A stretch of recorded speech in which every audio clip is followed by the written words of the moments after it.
नमस्कार साथियों, बायोलॉजी में हम लोग ब्लड को पढ़ रहे हैं। एक लेक्चर ब्लड का हम लोग पढ़ चुके हैं बहुत अच्छे से। आई होप कि वो लेक्चर आप लोगों को बहुत अच्छे से समझ में आ गया होगा और उसके जो भी पॉइंट थे वो सब आपको याद हो गए होंगे, ठीक है ना। तो अगर नहीं याद हो गया तो उसको एक बार फिर से देखिए। आपको मैंने बोला था पहले ही कि आप डेली का डेली जो चीज़ आपको मिल रही है उस चीज़ को उसी दिन याद कर लीजिए, कैसे भी, चाहे उसके लिए एक वीडियो देखना पड़े एक बार या फिर 2 बार, आप उसको उस दिन कंप्लीट कर लेंगे तो आपको ये ज़्यादा बर्डन नहीं लगेगा। लेकिन अगर आप इसको टालते रहोगे ना तो बहुत ही बर्डन पड़ जाएगा, मैं बता दे रहा हूँ आपको। आइए, तो ब्लड में मैंने आपको एक हल्का सा सर्कुलेटरी सिस्टम के बारे में बताया था, हल्का सा कि होता क्या है। फिर मैंने ओपन और क्लोज सर्कुलेटरी सिस्टम के बारे में बताया था, बहुत अच्छे से बताया था। फिर उसके बाद से सर्कुलेटरी सिस्टम के कार्य क्या होते हैं मैंने वो भी बताया था। फिर उसके बाद से मैंने बताया था कि ह्यूमन सर्कुलेटरी सिस्टम, जिसको कार्डियोवैस्कुलर सर्कुलेटरी सिस्टम भी कहते हैं, उसमें क्या क्या होता है। तो मैंने आपको बताया था कि उसमें ब्लड होता है, फिर हार्ट होता है यानी हृदय होता है, और फिर ब्लड वेसल्स होते हैं। 3 चीज़ें मिलकर ह्यूमन वैस्कुलर सिस्टम बनाते हैं, कार्डियोवैस्कुलर सिस्टम बनाती हैं। अब मैंने उसमें ब्लड को पढ़ाना शुरू किया था और ब्लड को मैंने थोड़ा सा फंक्शन बताया था कि क्या मतलब ब्लड होता क्या है, कि एक लिक्विड कनेक्टिंग टिश्यू है। फिर ब्लड के बारे में जो नॉर्मल फैक्ट थे उसको मैंने बताया था हल्का सा। और फिर उसके बाद से मैंने ब्लड के पार्ट बताए थे, जिसमें मैंने आपको बताया था कि ब्लड के 2 पार्ट हैं, एक प्लाज्मा और बाकी ब्लड कार्पोसेल्स।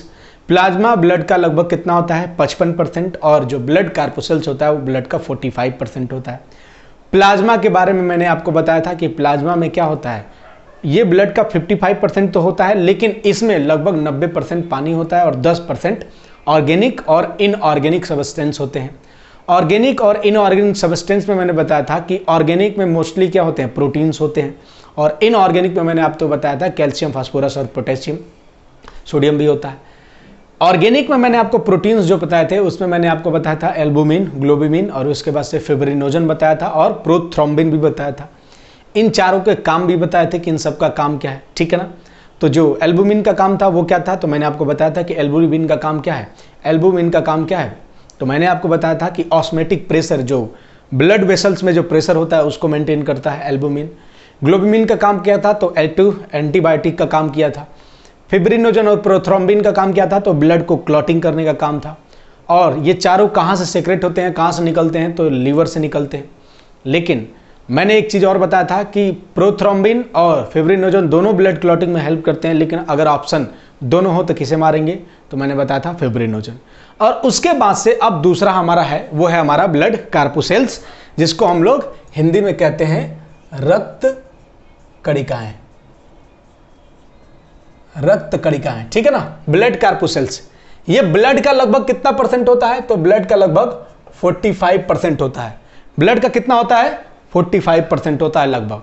55% क्या था, तो 55% प्लाज्मा था, 45% क्या था, ब्लड कार्पोसेल्स था, ठीक है ना, ध्यान रखिएगा। अब इस 45% ब्लड कार्पोसेल्स में क्या है, ध्यान रखिएगा, 3 चीजें हैं मोस्टली। क्या क्या है, एक आपका आरबीसी, दूसरा क्या है प्लेटलेट्स, और तीसरा क्या है डब्ल्यूबीसी। हिंदी में आपको जानना है क्या, लाल रक्त कणिकाएं, सबको पता है। प्लेटलेट्स को हिंदी में प्लेटलेट्स ही कहते हैं, और डब्ल्यूबीसी को हम क्या बोलते हैं, श्वेत रक्त कणिकाएं। इन दोनों का एक और नाम है, जैसे आरबीसी को हम इरिथ्रोसाइट कहते हैं, इरिथ्रोसाइट, ठीक है ना। अगर इसको हिंदी में लिखना हो तो कुछ ऐसे, इरिथ्रोसाइट, ठीक है ना, इरिथ्रोसाइट।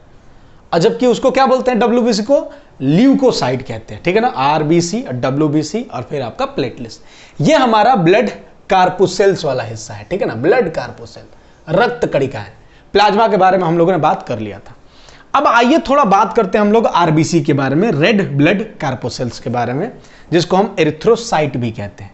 कुछ इंपॉर्टेंट पॉइंट वाइज हम लोग चलेंगे। क्या, देखो एक चीज जान लो, जो आरबीसी है ना, आरबीसी, ये आरबीसी जो है ना, इसके बारे में क्या ध्यान रखना कि अगर आपसे पूछा जाए कि टोटल ब्लड का आरबीसी कितना परसेंट होता है, टोटल ब्लड का आरबीसी कितना परसेंट होता है, ठीक है ना, जरा समझिए। मैंने टोटल ब्लड में क्या बताया था, 55% क्या था, 55% क्या था? तो 55% आपका क्या था? प्लाज्मा था। 45% क्या है? ब्लड कार्पोसेल्स। लेकिन अगर टोटल उस ब्लड में मैं बोल दूं तो आरबीसी कितना परसेंट होता है? लगभग 40%। ठीक है ना? यानी टोटल ब्लड में, यानी कुल ब्लड में आरबीसी कितने परसेंट होता है? 40। यानी आरबीसी 40 और प्लाज्मा आपका 55, तो दोनों मिलाकर कितने हो गए? 95। और 5% में आपका डब्ल्यूबीसी, प्लेटलेट्स, ये सारी चीजें आती हैं, आप समझ सकते हैं। उसके बाद से अगर आपसे पूछा जाए कि ब्लड कार्पोसेल्स का, दोनों में ध्यान रखना, टोटल ब्लड का तो आरबीसी कितना परसेंट है? 40% है। ठीक है ना? यानी अगर इसको मैं तोड़ूं तो 55% प्लाज्मा, 40% आरबीसी और 5% क्या है? तो डब्ल्यूबीसी और प्लेटलेट्स। और अगर मैं बोलूं कि ब्लड कार्पोसेल्स का आरबीसी कितना परसेंट है? तो लगभग 90% ब्लड कार्पोसेल्स का क्या है? आरबीसी भाग है। ठीक है ना? तो ध्यान रखिएगा। तो 45 का 90% आप निकाल लीजिएगा अपने हिसाब से। ठीक है ना? तो आप समझ जाइए कि 45 लगभग 90% हिस्सा क्या है? आरबीसी है। ठीक है ना? ध्यान रखिएगा। एक बार फिर से मैं बता रहा हूं, कंफ्यूज नहीं होगा। अगर आपसे क्वेश्चन पूछाएगा कि टोटल ब्लड का आरबीसी कितना पार्ट है, तो आप कहोगे 40%। यानी 40% आरबीसी, 5% डब्ल्यूबीसी और प्लेटलेट्स और 55% प्लाज्मा। लेकिन अगर इस 45% में पूछे कि इस 45% में आरबीसी कितना है, तो आप कहोगे कितना? 90%। ये दोनों पॉइंट आपको समझ में आ गए होंगे। ठीक है ना? आगे कुछ और बढ़ते हैं। ब्लड का रंग, यानी रक्त का रंग लाल होता है ना? ब्लड का रंग लाल होता है किसके कारण? तो इसी आरबीसी में एक प्रोटीन होता है जिसका नाम है हीम प्रोटीन।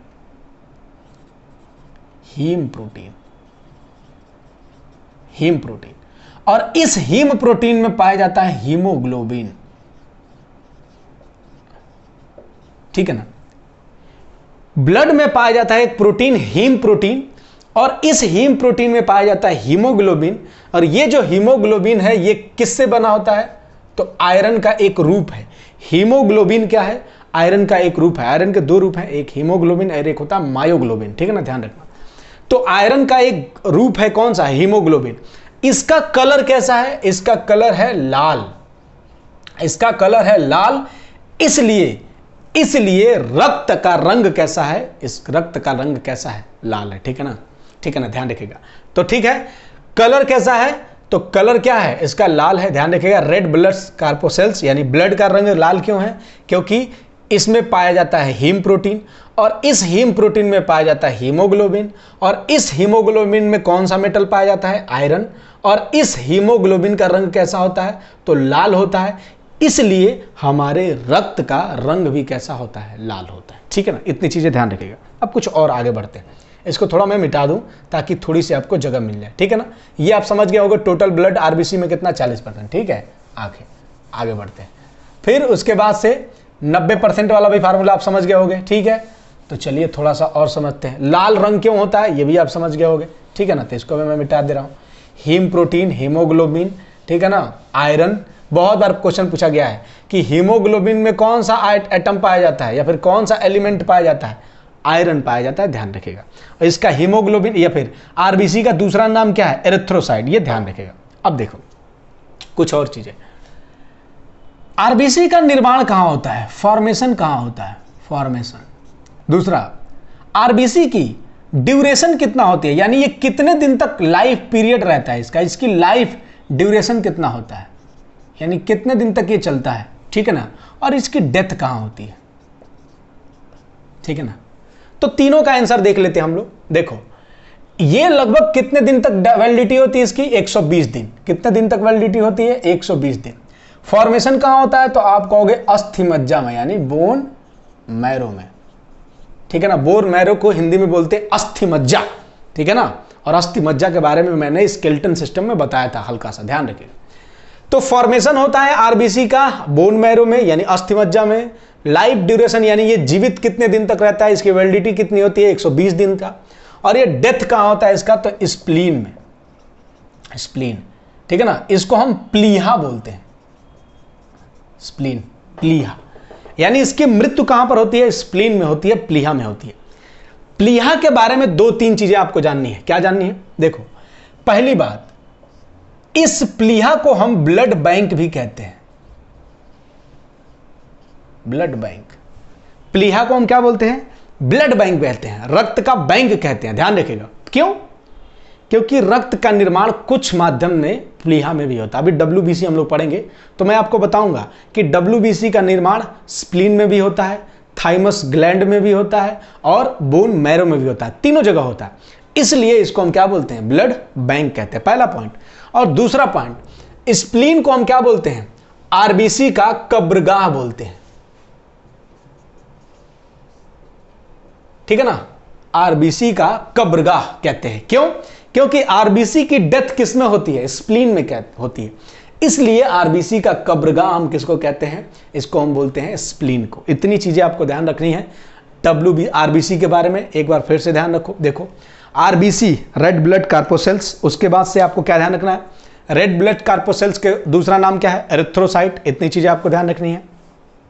फिर इसका कलर कैसा होता है? तो मैंने बताया था कि लाल रंग होता है। क्यों होता है? क्योंकि इसमें सर जी हीम प्रोटीन पाया जाता है। इस हीम प्रोटीन का रंग कैसा होता है? इस हीम प्रोटीन में क्या पाया जाता है? तो हीमोग्लोबिन पाया जाता है। इस हीमोग्लोबिन के बारे में एक चीज जानना था कि हीमोग्लोबिन में कौन सा मेटल पाया जाता है? आयरन पाया जाता है। और इस हीमोग्लोबिन का कलर कैसा होता है सर जी? तो रंग इसका होता है लाल, इसलिए आरबीसी का रंग कैसा होता है? लाल होता है, ठीक है। फिर मैंने आपको 2 पॉइंट बताए थे कि टोटल ब्लड का आरबीसी कितना परसेंट है? 40% है। लेकिन ब्लड कार्पोसेल्स का अगर आपसे पूछे कि आरबीसी कितना परसेंट है, तो आप क्या बोलोगे? ब्लड कार्पोसेल्स का जो आरबीसी है वो कितना परसेंट है? 90% है। फिर फॉर्मेशन कहां होता है? तो बोन मैरो में होता है, ठीक है। उसके बाद से लाइफ ड्यूरेशन कितने दिन की है? 120 दिन की है, ठीक है। और उसके बाद से डेथ इसका कहां होता है? तो स्प्लीन, यानी जिसको हिंदी में हम प्लीहा कहते हैं, वहां पर रहता है डेथ इसका। और स्प्लीन के बारे में 2 पॉइंट जानना था कि एक, इसको हम ब्लड बैंक कहते हैं और दूसरा, इसे आरबीसी का कब्रगाह भी कहते हैं। इतनी चीजें आपको आरबीसी के बारे में जानना है। कुछ और चीज, एक और पॉइंट, ठीक है ना। और हाँ, इसका मैं टेलीग्राम में एक फोटो डाल चुका हूं, तो आप उसको देख लीजिएगा। एक बार कभी कभी क्वेश्चन पूछ लेता है कि शेप कैसा होता है, आरबीसी का शेप कैसा होता है, ठीक है ना, आकार कैसा होता है आरबीसी का। तो आरबीसी का जो आकार होता है वो कैसा होता है? बाई कनकेव होता है, ठीक है ना, बाई कनकेव, ठीक है ना, यानी इसको उभयातल भी कहते हैं। और ये शेप इसका मैं सेल के चैप्टर में भी बता चुका हूं, ठीक है ना। सेल के चैप्टर में भी मैंने आरबीसी को बताया था कि आरबीसी सेल के डिफिनेशन में नहीं आता। क्यों नहीं आता? ये आप सेल के चैप्टर में देखिए, और मैंने वहां पर उसका फोटो भी डाला था। ये बाई कॉन्पिकेव होता है, मतलब जैसे क्या होता है, लगभग ये क्या होता है, अब इसमें मैं नहीं बना पाऊंगा इसमें, लेकिन बस इतना जानिए आप, गोलाकार होता है, ठीक है ना, गोलाकार होता है, लेकिन बीच में धंसा हुआ होता है और किनारे पर क्या होता है? मोटा होता है। बीच में धंसा हुआ होता है, किनारे पे मोटा होता है, ध्यान रखिएगा। तो ये क्या है? बाई कनकेव यानी उभयातल होता है। इसका मैं डायग्राम आप में डाल चुका हूं टेलीग्राम ग्रुप में, तो देख लीजिएगा। उसके साथ साथ डब्ल्यूबीसी का अगर कोई पूछे आपसे तो कह दीजिएगा डब्ल्यूबीसी का जो साइज होता है वो इरेगुलर होता है, उसका शेप इरेगुलर होता है, उसके बारे में आपको ध्यान ज्यादा नहीं रखना। अब देख एक और चीज, ये मिटा दे थोड़ा। अब देखो एक क्वेश्चन और पूछता है, बहुत इंपॉर्टेंट है। देखो 2 चीज ध्यान रखना। एक डाटा ध्यान रखना, 54 लाख प्रति मिलीलीटर घन, या फिर घन मिलीलीटर भी कह सकते हैं, कोई बात नहीं। और एक डाटा रखना है 48 लाख प्रति घन मिलीमीटर, ठीक है ना। क्या है? तो देखो मेल में और फीमेल में जो आरबीसी होता है वो कितना पाया जाता है? तो प्रति 1 घन मिलीमीटर में, प्रति 1 घन मिलीमीटर में, ठीक है ना, मिलीलीटर में, प्रति 1 घन मिलीलीटर में मेल में 54 लाख आरबीसी होते हैं। प्रति 1 मिलीलीटर घन क्यूब में फीमेल में 48 लाख आरबीसी होते हैं। तो ये दोनों पॉइंट ध्यान रखिएगा। और मैंने पहले ही बताया था कि फीमेल में ब्लड कम होता है और मेल में ब्लड क्या होता है? ज्यादा होता है, ये मैंने बताया था आपको, ठीक है। तो ये चीजें ध्यान रखिएगा। इसके साथ साथ और आपको क्या ध्यान रखना है, ठीक है ना, इसको लिख लीजिएगा। और आपको क्या ध्यान रखना कि अगर मैं आपसे कहूं कि आरबीसी की कमी से कौन सा बीमारी होता है, तो आरबीसी की कमी से कौन सा बीमारी होता है? तो एक होता है अनीमिया, ठीक है ना, और एक होता है जॉन्डिस, जिसको हम क्या बोलते हैं? पीलिया। पीलिया नहीं, पीलिया मतलब क्या है, बीमारी वाला, जॉन्डिस वाला, ठीक है ना, जिसमें क्या होता है, शरीर आपका पीला दिखने लगता है, आंखें भी पीली दिखने लगती है, ठीक है ना। तो आरबीसी की कमी से अनीमिया होता है। अनीमिया को हम कहते हैं लैक ऑफ ब्लड या फिर डिफिशियंसी ऑफ ब्लड, ठीक है ना, डिफिशियंसी ऑफ ब्लड, ठीक है। और पीलिया, ये सब के बारे में ध्यान रखिएगा। ये दो चीजें, इतनी चीजें आपको बहुत ही अच्छे से ध्यान रखना है आरबीसी के बारे में। फीमेल, ये मेल, ये दोनों मैंने बता दिया। कमी से क्या होता है ये भी दोनों आपको ध्यान रखना है। इतनी चीजें आपको आरबीसी के बारे में जानना है, ठीक है ना। मैं इसको मिटाने वाला हूं क्योंकि मुझे चाहिए थोड़ी सी जगह, ठीक है ना। चलिए मिटा देते हैं। और इसके अलावा आपको आरबीसी के बारे में और कुछ भी नहीं पढ़ना है, ठीक है ना। चलो आगे मिटाते हैं, चलो मिटाते हैं। आरबीसी हो गया, एरिथ्रोसाइट हो गया। अच्छा आगे चलते हैं। देखो प्लेटलेट्स को यहीं पे निपटा देते हैं क्योंकि इसके पास ज्यादा माल नहीं है, इसमें कोई पॉइंट नहीं है। प्लेटलेट्स का काम क्या है, पहली बात एक चीज ध्यान रखना, प्लेटलेट्स में केंद्रक नहीं होता है। प्लेटलेट्स में केंद्रक नहीं होता है, ध्यान रखिएगा, प्लेटलेट्स में केंद्रक नहीं होता है। दूसरा, इसमें डीएनए जो होता है, ध्यान रखिएगा, प्लेटलेट्स में डीएनए होता है, ठीक है। प्लेटलेट्स में केंद्रक नहीं होता है, प्लेटलेट्स में डीएनए होता है। दूसरी बात, नेक्स्ट पॉइंट क्या ध्यान रखना है कि प्लेटलेट्स किसमें काम करता है। तो देखो ये रक्त के क्लॉटिंग में यानी ब्लड के क्लॉटिंग में हेल्प करता है प्लेटलेट्स, ध्यान रखिएगा। प्लेटलेट्स किसमें काम करता है, तो रक्त के यानी ब्लड के क्लॉटिंग में हेल्प करता है प्लेटलेट्स। उसके साथ साथ आपको और क्या ध्यान रखना है प्लेटलेट्स के बारे में, तो प्लेटलेट्स के बारे में आपको और ध्यान रखना है ये कि ब्लड तो ठीक है, लेकिन रक्त के साथ साथ शरीर की सुरक्षा में भी प्लेटलेट्स काम देता है, इसके बारे में भी आपको ध्यान रखना है, ठीक है ना। यानी ब्लड क्लॉटिंग करता है प्लस प्रोटेक्शन, किसका प्रोटेक्शन, तो आपके शरीर यानी एज ए एंटीबॉडी काम करता है, एज ए एंटीबॉडी भी काम करता है। कौन सा, हमारा प्लेटलेट्स, ठीक है ना, ध्यान रखिएगा इसके बारे में। प्लेटलेट्स एक एज ए एंटीबॉडी भी काम करता है। उसके अलावा और आपको क्या जानना है कि देखो टिश्यू, जितने भी टिश्यू होते हैं, ठीक है ना, या फिर जो मांसपेशियां होती हैं, मसल्स, ठीक है ना, इन मांसपेशियों को जोड़ने में, ठीक है ना, यानी कहीं पर भी ब्लड, जाहिर सी बात है थक्का जमा रहा है, इसका मतलब क्या है, उनका रिपेयर करेगा। तो जितनी भी मांसपेशियां हैं, जितनी भी चीजें हैं, उन सभी को क्या करता है, रिपेयर करने में भी हमारा ये प्लेटलेट्स वर्क करता है। इस प्लेटलेट्स की ड्यूरेशन कितनी होती है, यानी ये कितने दिन तक जीवित रहता है, ड्यूरेशन कितना है, तो 8 से लेकर 12 दिन तक ये जीवित रहता है, ध्यान रखिएगा, 8 से लेकर 12 दिन तक जीवित रहता है ये प्लेटलेट्स, ठीक। अच्छा, उसके बाद से एक नॉर्मल व्यक्ति में प्लेटलेट्स कितना होना चाहिए, तो 1.5 लाख से लेके 1.5 लाख से लेकर 4 लाख प्रति घन, ठीक है ना, मिली लीटर प्रति एक घन मिलीलीटर में जो प्लेटलेट्स होना चाहिए वो कितना होना चाहिए, 1.5 लाख से लेकर कितना, 4 लाख के बीच में होना चाहिए। इतनी चीजें आपको ध्यान रखना है, किसका, 1.5 लाख से लेकर 4 लाख होना चाहिए क्या, हमारा प्लेटलेट्स। इतनी चीजें आपको प्लेटलेट्स के बारे में जानना है। एक और चीज, जो बीमारी है डेंगू और चिकनगुनिया, ध्यान रखिएगा, डेंगू और चिकनगुनिया में क्या कम हो जाता है, तो डेंगू और चिकनगुनिया में शरीर के प्लेटलेट्स क्या हो जाते हैं, कम हो जाते हैं। ध्यान रखिएगा, डेंगू और चिकनगुनिया बीमारी में प्लेटलेट्स की क्या हो जाती है, कमी हो जाती है, ठीक है ना, इसके बारे में आपको ध्यान रखना, ठीक है। तो इसलिए डॉक्टर आपको कहता है कि जल्दी से जल्दी प्लेटलेट्स चढ़ाया जाए, ठीक है ना, तो यही होता है। और डेंगू में तो खासकर बहुत ही इंपॉर्टेंट होता है। तो ध्यान रखिएगा, इतनी चीजें आपको प्लेटलेट्स के बारे में जानना है। अब इसके बाद हम लोग डिटेल हमको पढ़ना है, क्या पढ़ना है, तो वो पढ़ना है हम लोग को WBC के बारे में, ठीक है ना। आइए WBC के बारे में बात करते हैं हम लोग, ठीक है।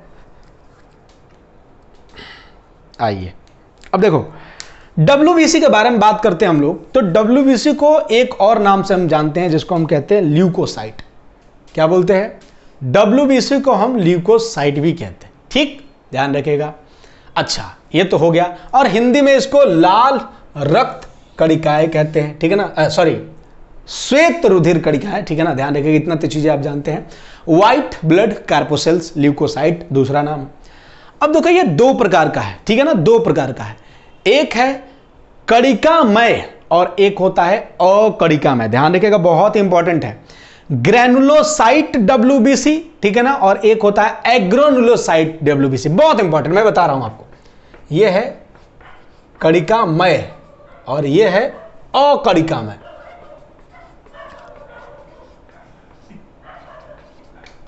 कणिकामय और अकणिकामय, ठीक है। अब ये दोनों के बीच में आपको डिफरेंस क्या है?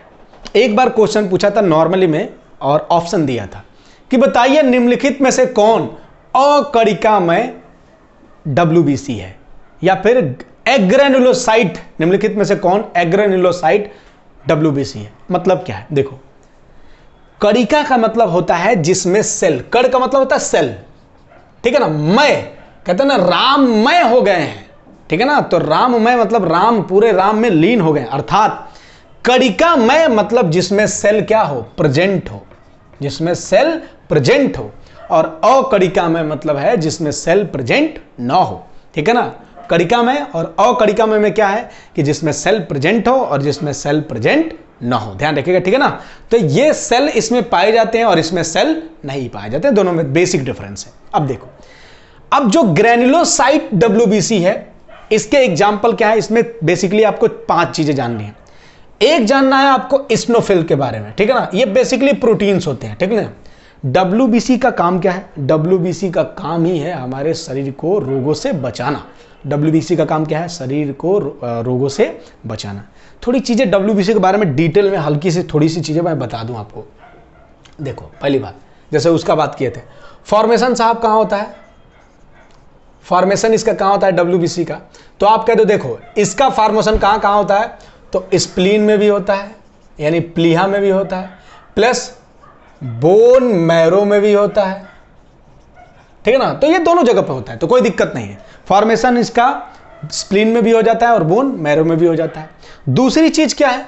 दूसरी चीज ये है कि इसका ड्यूरेशन कितना है। अब यहां पर थोड़ा सा ड्यूरेशन में थोड़ा सा कहीं पर लिखा है 2 से 4 दिन और कहीं पर लिखा है 10 से 12 या फिर 13 दिन, ठीक है ना, डे। अब देखो, यहां पर ड्यूरेशन में थोड़ी सी कंफ्यूजन है, तो मेरा यह कहना है कि जहां पर भी ड्यूरेशन में कंफ्यूजन होता है वो क्वेश्चन नहीं पूछा जाता है। जबकि आरबीसी का कई बार क्वेश्चन पूछा है, लेकिन आज तक डब्ल्यूबीसी के ड्यूरेशन पे क्वेश्चन नहीं पूछा है। तो बेसिकली आपको जानना है कि क्वेश्चन नहीं ही पूछेगा, लेकिन फिर भी अगर ये नहीं आता है और ये आ गया 20, 25, 30, 40 ऐसे करके आया, तो आराम से ये मारिएगा आप लोग, ठीक है ना। यही सबसे ज्यादा अप्रोप्रिएट है, 10 to 12 डे। तो इसको ध्यान रखेगा, मोस्टली आपको इसी पे ध्यान रखना है, 10 to 12 डे। इसको आप थोड़ा डिनाइट कर सकते हैं। पुरानी किताबें कई जगहों पे ये 2 से 4 दिन लिखा भी है और इसके पीछे एक साइंस है, मैं थोड़ा आपको बताऊंगा बाद में। लेकिन फिलहाल आप इतना जानिए कि इसकी ड्यूरेशन कितना है, 10 से लेकर 12 डे। डेथ इसकी कहाँ होती है, यानी मृत्यु कहाँ होती है इसकी? तो आप कह दोगे इसकी मृत्यु ब्लड में ही हो जाती है, यानी डब्ल्यूबीसी रक्त में ही, ब्लड में ही मर जाता है, ठीक है ना, ध्यान रखिएगा। फिर उसके बाद से यूरिन के माध्यम से फिल्टर होकर बाहर, किडनी के माध्यम से फिल्टर होकर बाहर निकल जाता है, ठीक है ना। तो इतनी चीजें आपको जानना है, थोड़ा सा बेसिक डब्ल्यूबीसी के बारे में। अब आते हैं इधर, अब ये 3 प्रोटीन, इसके बारे में जानना है, फिर इसके बारे में जानना है थोड़ा सा। देखो, इस्नोफिल्स जो है, इस्नोफिल्स जो प्रोटीन है, ये काम क्या करता है? इस्नोफिल्स प्रोटीन जो होता है, ये पैरासाइट इन्फेक्शन से बचाता है। शरीर में जितने भी पैरासाइट इन्फेक्शन होते हैं, ठीक है ना, जो हमारे शरीर में घुस जाते हैं किसी भी तरीके से, परजीवी जिसको हम कहते हैं। जैसे आपने एक बीमारी का नाम सुना होगा एमीबियसिस, ठीक है ना, और एक और नाम सुना होगा आपने एंटमीबा हिस्टोलिका, ठीक है ना, अतिसार। ये सब के सब क्या है? दूसरी भाषा में आप कहते हो ना पेट में कीड़े पड़ गए, तो वो क्या है, ठीक है ना, तो वो क्या है? वो एक परजीवी है। तो वो परजीवी जब शरीर में जाते हैं तो ये डब्ल्यूबीसी के अंदर जो इस्नोफिल्स होता है, ये क्या करता है? इस पैरासाइट को मारता है, ठीक है ना, यानी पैरासाइट इन्फेक्शन से शरीर को बचाता है। दूसरा क्या है? न्यूट्रोफिल्स, ठीक है ना, ध्यान रखना। न्यूट्रोफिल्स के बारे में आपको इतना ध्यान रखना, बस कुछ चीजें न्यूट्रोफिल्स के बारे में इतनी चीजें जाननी है कि देखो, एक तो ये इन्फेक्शन से बचाता है,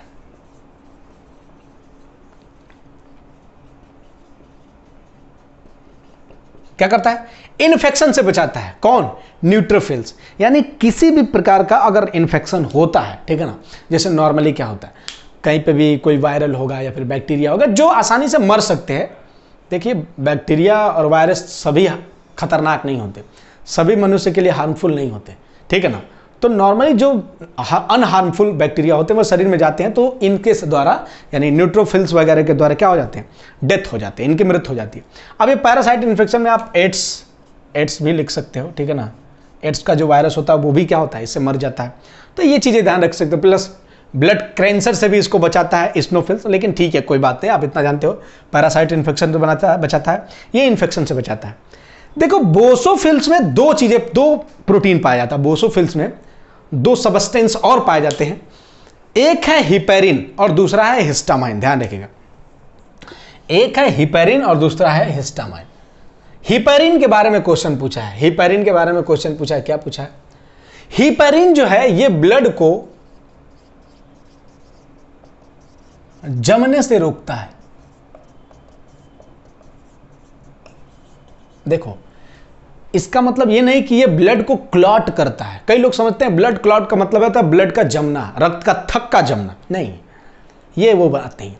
फिब्रिनोजन क्या करता है? जहां पर चोट लगी वहां पर जाके एक जेली लाके वहां पर चिपका देता है, जिससे वो ब्लड बाहर निकलना बंद हो जाता है। इसे हम ब्लड क्लॉटिंग कहते हैं। जबकि ये जो हिपेरिन है, ठीक है ना, यहां पर देखो, ये जो हिपेरिन है ये ब्लड को जमने से रोकता है।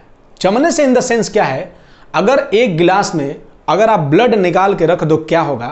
तो ब्लड का पानी ऊपर रुक जाएगा, ठीक है ना। जो प्लाज्मा होता है वो सबसे ऊपर आ जाएगा, ठीक है ना। प्लाज्मा सबसे ऊपर आ जाएगा, बीच में क्या हो जाएगा? WBC, और RBC सबसे नीचे चले जाएंगे, क्योंकि RBC के जो कण होते हैं वो भारी होते हैं, वो नीचे चले जाते हैं। तो ऐसे क्या होगा? और कुछ देर बाद वो ब्लड जम भी जाता है, धीरे धीरे वो पानी उड़ जाएगा और ब्लड जम जाएगा। तो कहने का मतलब है हिपेरिन क्या करता है? ब्लड को लिक्विड बनाए रखता है।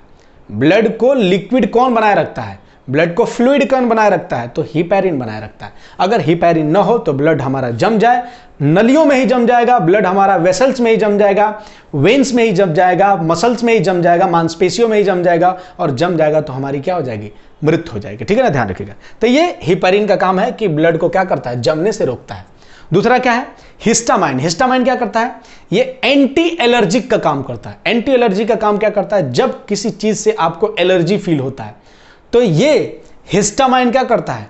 एंटी एलर्जिक पदार्थ रिलीज करता है, और रिलीज करके आपको एलर्जी से बचाता है। जिनके में ये इस हिस्टामाइन की कमी होती है उनको हर एक चीज से एलर्जी होने लगती है। कहते हैं ना, मुझे इस चीज से एलर्जी है, दूध पीने से एलर्जी है, हवा में घूमने से एलर्जी है, धूप में जाने से एलर्जी है, हवा ज्यादा लग जाता है तो एलर्जी, AC से एलर्जी है।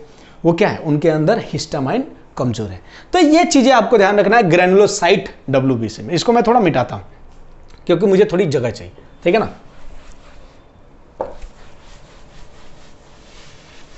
ठीक है, देख लो एक बार फिर से, अगर कंफ्यूजन हो पॉज करके रोक लेना, लिख लेना।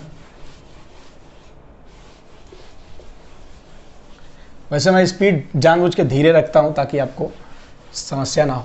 इसको मैं सबसे लास्ट में बताऊंगा। अब देखो, अब यहां पर जरा देखो, इसको मिटाओ, इसको भी मिटा देते हैं। आइए थोड़ा सा इधर देखते हैं, आपको समझना है क्या। जरा देखो, अब ये जो एग्रेनुलोसाइट WBC है, अर्थात इसमें सेल्स नहीं पाए जाते। ये दो टाइप का है, एक है मोनोसाइट और एक है लिम्फोसाइट। ये मोनोसाइट के बारे में एक चीज ध्यान रखना है, क्या? मोनोसाइट के बारे में कि यह सबसे बड़ा WBC है। अगर आपसे पूछा जाए कि WBC के साइड में सबसे बड़ा किसका साइज है, स्नोफिल्स, बोसोफिल्स, या फिर हिस्टामाइन, या फिर क्या बोलते हैं न्यूट्रोफिल्स, या फिर क्या बोलते हैं हिपेरिन, या फिर मोनोसाइट, या फिर लिम्फोसाइट, तो आंसर होगा कि WBC में सबसे बड़ा साइज किसका होता है? मोनोसाइट का। इतनी चीजें ध्यान है। और काम क्या है? तो काम वही है साहब। क्या WBC का काम क्या होता है? तो रोगों से बचाना, रोग प्रतिरक्षा का कार्य करना। तो ध्यान रखिएगा, मोनोसाइट सबसे बड़ा WBC, ठीक है ना, मोनोसाइट। अब एग्रेनुलोसाइट का दूसरा है लिम्फोसाइट, ठीक है ना। लिम्फोसाइट जिसके बारे में ध्यान रखिए, बहुत इंपॉर्टेंट है। लिम्फोसाइट शरीर के इम्यून सिस्टम को क्या करता है? मजबूत करता है। लिम्फोसाइट शरीर के इम्यून सिस्टम को क्या करता है? मजबूत करता है। ये चीजें ध्यान रखिए, बहुत इंपॉर्टेंट है। लिम्फोसाइट शरीर के इम्यून सिस्टम को मजबूत करता है। अब मैं थोड़ा इसको इधर लिख लेता हूं ताकि आपको थोड़ा और अच्छे से समझ में आ जाए। मोनोसाइट पे काम हो गया, लिम्फोसाइट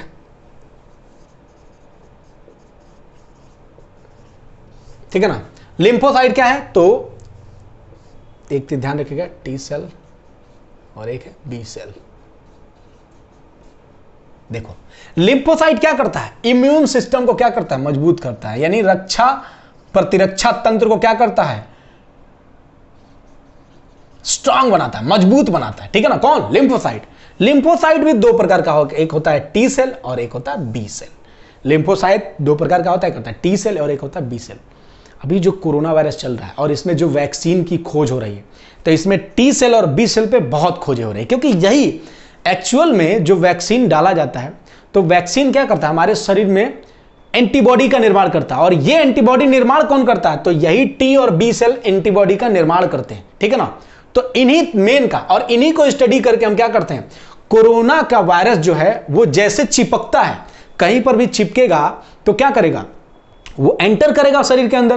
तो जैसे ही एंटर करेगा तो ये वाई शेप्ड का, देखो एंटीबॉडी का शेप कैसा होता है, वाई शेप्ड होता है। ये वाई शेप्ड का एंटीबॉडी आता है और जैसे ही ये कोरोना वायरस का ये जो स्पाइक है, ऐसे ही ना स्पाइक, ऐसे ही तो है कोरोना वायरस, ये जो ताज है, तो जैसे ही स्पाइक इसमें प्रवेश करेगा, ये क्या करेगा, ये बी सेल और टी सेल इसको एंटीबॉडी बना के इसको इसमें खा के खत्म कर देंगे बवाल, ठीक है ना। तो ये टी सेल और बी सेल बहुत ही इनका काम है इनका, तो इनको जरा हम लोग समझ लेते हैं बढ़िया से, ठीक है ना। तो जरा आइए निपटा लेते हैं। तो ये इम्यून सिस्टम को बढ़ाता है, इसके बारे में ध्यान रखिएगा। लिम्फोसाइट और टी सेल और बी सेल, इसके दो प्रकार हैं, टी सेल और बी सेल। इन दोनों के बारे में थोड़ा सा हम लोग समझ लेते हैं, टी सेल और बी सेल के बारे में। देखो इसको भी मैं थोड़ा सा मिटा ही देता हूं, ठीक है ना, बाद में इसको समझ लेंगे। देखो इसके में दोनों में अंतर समझ लेते हैं। देखो जो ये है ना, ये पहला अंतर क्या है, देखो टी सेल तो इसका निर्माण कहां पर होता है, थाइमस ग्लैंड में होता है। इसका निर्माण कहां पर होता है, थाइमस ग्लैंड में, तभी तो देखो क्या लिखा, टी सेल। इसका निर्माण कहां होगा, तो कह दोगे सर जी इसका निर्माण बोन मैरो में होता है, बोन मैरो में होता है, इसलिए इसका नाम क्या है, बी सेल। कितना आसान है, बी सेल यानी बोन मैरो में निर्माण हुआ और टी सेल का मतलब थाइमस ग्लैंड में निर्माण हुआ। दूसरी चीज देखो, दूसरी चीज, अब देखो एक चीज समझो बात को। अब यहां पर बहुत ही आसान तरीके से आपको क्या समझना है कि देखो ये क्या करता है ना, ये एंटीजन को, एंटीजन का मतलब क्या होता है, जो बाहरी पदार्थ है, ठीक है ना, ये एंटीजन को पहचानता है। क्या करता है, पहचानता है। और ये क्या करता है, ये एंटीजन को पहचानता नहीं है, ये डायरेक्ट अटैक करता है। क्या करता है, डायरेक्ट अटैक करता है। टी सेल एंटीजन को पहचानता है, ठीक है ना, एंटीजन को क्या करता है, सॉरी टी सेल एंटीजन को पहचान कर डायरेक्ट क्या करता है, उनसे अटैक कर देता है और उसको खत्म कर देता है। जबकि जो बी सेल है ये क्या करता है, एंटीजन को पहचानता है कि आखिर ये किस टाइप का एंटीजन है, ठीक है ना, तैयारी करता है। इसको मैं ऐसे याद रखता हूं, देखो जैसे ये टी सेल और बी सेल क्या है, थोड़ा सा वल्गर एग्जाम्पल है लेकिन आपको हमेशा याद रहेगा। क्या एग्जाम्पल है, पति पत्नी को आप ले सकते हैं। एक थोड़ा पुरुष है और एक उसकी पत्नी है। तो पुरुष थोड़े मतलब कहने का मतलब है, पुरुष जैसे नॉर्मली अगर देखा जाए तो फीमेल के प्रति बड़ी अट्रैक्ट होते हैं, मान लेते हैं। तो ये जो टी सेल है ना, ये किसी भी एंटीजन को देखता है तो उस पर अटैक कर देता है, यानी अट्रैक्ट बहुत जल्दी हो जाता है, ठीक है ना। तो ये ध्यान रखना है टी सेल में। जबकि बी सेल क्या है, महिलाएं क्या करती हैं, जब भी उनको अपने पति के बारे में जानकारी लेनी रहती है तो वो पहले क्या करती हैं, पहले बढ़िया से उसके बारे में स्पाई करती है, ठीक है ना, उनको बढ़िया से खुफिया जानकारी लेंगे, पहचानेंगे आखिर है कौन, और फिर उसके बाद से क्या करेंगे, फिर इसके बाद से ये तो अटैक करेंगे, हो सके ये थक भी जाए, हार जाए, खत्म भी हो जाए, फेल भी हो जाए, लेकिन ये क्या करेगा, पहले उससे पहचानेगा, पहचान के उसके प्रति तेजी से क्या बनाएगा, एंटीबॉडी बनाएगा, और तेजी से एंटीबॉडी बना के फिर मारेगा। तो इसका वो जो मार है, वो जो एंटीजन है वो सह नहीं पाता, और बीवी की मार कोई भी सह नहीं पाएगा, और इसका मार सह लेता है, ठीक है ना। तो तीसरे और क्या हम समझ सकते हैं, तो तीसरा ये क्या है, तो ये बड़ी संख्या में क्या करता है, बड़ी संख्या में क्या करता है, एंटीबॉडी बनाकर अटैक करता है, एंटीबॉडी बनाकर अटैक करता है, ठीक है ना। और ये क्या करता है, ये ऐसा नहीं करता, ये सीधे क्या करता है, डायरेक्ट आक्रमण कर देते हैं। मैं बता दिया ये क्या करता है, थाइमस ग्लैंड से निकलता है, ये क्या है, बोन मैरो में डेवलप होता है, ठीक है ना। ये क्या करता है, पहले एंटीजन को पहचानता है, फिर अपनी संख्या को यानी एंटीबॉडी बनाता है, अपनी संख्या को बढ़ाता है और फिर क्या करता है, उस पर अटैक करता है। बीवी वाला एग्जांपल मैंने दिया, ये क्या है, पति वाला एग्जांपल है, मेल पुरुष है, ये क्या करता है, डायरेक्ट देख के क्या करता है, अटैक करता है। लेकिन ये फेल भी हो सकता है क्योंकि इनकी संख्या क्या है, कम है। फिर उसके बाद से अगर मैं तीसरा देखूं तो अगर इसका जो लाइफ पीरियड देखूं मैं, लाइफ पीरियड ये लगभग 3 से 4 साल होता है। इसका लाइफ पीरियड लगभग क्या होता है, 3 से 4 साल होता है। और इसका लाइफ पीरियड जो होता है बहुत ही कम होता है, यानी अल्प समय होता है। इसका लाइफ पीरियड क्या होता है, अल्प समय, कम समय होता है, ठीक है ना। तो ध्यान रखिएगा ये टी सेल और बी सेल में एक मेजर डिफरेंस है, ध्यान रखिएगा टी सेल और बी सेल में जो मेजर डिफरेंस है ये ध्यान रखिएगा। थाइमस ग्लैंड में बनता है टी सेल और डायरेक्ट अटैक कर देता है। ये क्या करता है, पहले एंटीजन को पहचानता है, फिर अपनी संख्या एंटीबॉडी का निर्माण करता है, फिर बड़ी संख्या में बनाकर फिर अटैक करता है। इसकी जो ड्यूरेशन है ये कम समय है और ये क्या है, इसका जो लाइफ पीरियड है ये ज़्यादा है। और ये टोटल मिला के लिम्फोसाइट है और लिम्फोसाइट क्या करता है, शरीर को बचाता है, ध्यान रखिएगा। अब एक थोड़ा सा चीज़ और है, मैं उसको भी यहीं पर क्लियर कर दूँ। अच्छा ब्लड अभी तो वो होता है ना ये ना, अब ब्लड प्रेशर के बारे में थोड़ी सी बात हो जाए। ब्लड प्रेशर, 2 प्रकार का प्रेशर होते हैं आप जानते हैं, एक है सिस्टोलिक और एक होता है डायस्टोलिक। दोनों को समझ लेते हैं।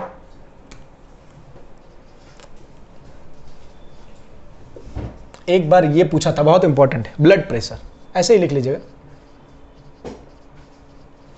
ब्लड प्रेशर यानी रक्तचाप। और रक्तचाप में क्या है, आप जानते हैं कि रक्तचाप आपका कितना होना चाहिए, 120/80, यानी आपका सिस्टोलिक ब्लड प्रेशर कितना होना चाहिए, तो सर जी 120 होना चाहिए। और डायस्टोलिक,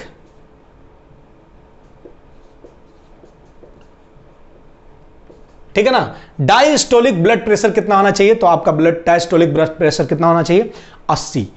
एक बार क्वेश्चन पूछा था बहुत ही आसान सा, एक बार क्वेश्चन यह पूछा था कि जिस ब्लड प्रेशर को हम जिसमें मापते हैं 180 या फिर 120 या फिर 80 और बाद में लिखा होता है HG, तो उसमें HG का मतलब क्या होता है, ठीक है ना। क्वेश्चन ये पूछा था कि जो हम लोग ब्लड प्रेशर मापते हैं सिस्टोलिक और डायस्टोलिक, उसमें HG का क्या मतलब होता है,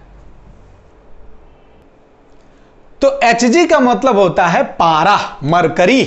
क्या मतलब होता है, मरकरी, पारा होता है, बस और कुछ नहीं, ठीक है ना, क्योंकि मरकरी का सिंबल क्या है, HG।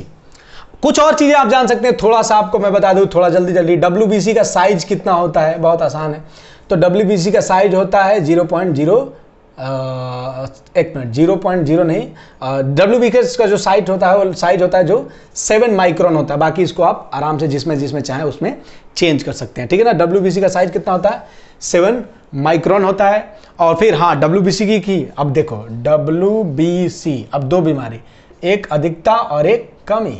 अधिकता से कौन बीमारी, तो ल्यूकेमिया, और कमी से कौन बीमारी, तो ल्यूकोपीनिया,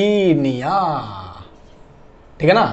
तो WBC की अधिकता से कौन सी बीमारी होती है, ल्यूकोपीनिया, ठीक है ना, सॉरी, अधिकता से कौन सी बीमारी, तो ल्यूकेमिया, और कमी से कौन सी बीमारी होती है, तो ल्यूकोपीनिया, ठीक है ना, ध्यान रखेगा। और यही कहता है ब्लड कैंसर, या फिर WBC का भी कैंसर इसको कह सकते हैं आप, ठीक है ना। तो ये चीजें आपके हो गई, ये कमी से होने वाली बीमारियां जरूर आप ध्यान रखिएगा, बहुत इंपॉर्टेंट है, ठीक है ना। तो कुछ पॉइंट जब आपको PDF मिलेंगे तो उसमें 2-4 पॉइंट ऐसे फैक्ट वाइज आपको ज्यादा एक्स्ट्रा मिलेंगे, तो घबराइएगा मत, वो सीधे 1 लाइनर होंगे, आपको पढ़ने लायक होंगे। तो जितने भी समझाने वाली चीजें हैं मैंने सबको कवर कर दिया है। फिर भी अगर आपको कोई डाउट रहता है तो आप आराम से पूछ सकते हो, ठीक है ना। चलिए बहुत बहुत धन्यवाद आपका, मिलते हैं नेक्स्ट लेक्चर में, तब तक के लिए जय हिंद, जय भारत।